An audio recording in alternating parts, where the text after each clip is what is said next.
You need the exterior, and then we can base all the interiors on the shape. The aerial shots of the Overlook Hotel were actually the Timberline Lodge in Oregon, and the close-ups were an exterior set in the UK. When was the Overlook built? Construction started in 1907. Now, Kubrick was a stickler for authenticity.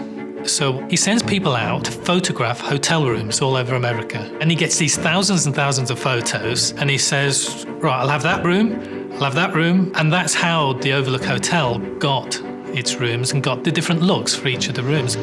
Perfect for a child. He didn't believe in set design.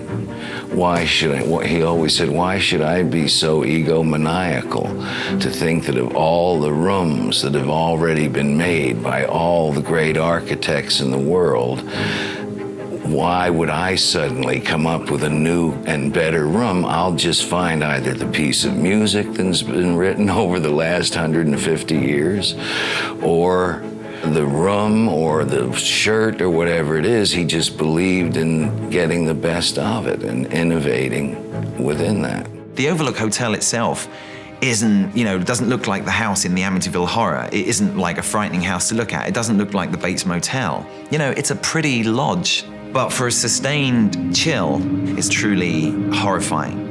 He did like the idea of the Indian graveyard, and because the Irani had all these wonderful Indian motifs, we decided we'd go that route, and I suggested doing a model. So we started building these models to a big scale, 1/2 inch to the foot, and everything became three-dimensional to Stanley.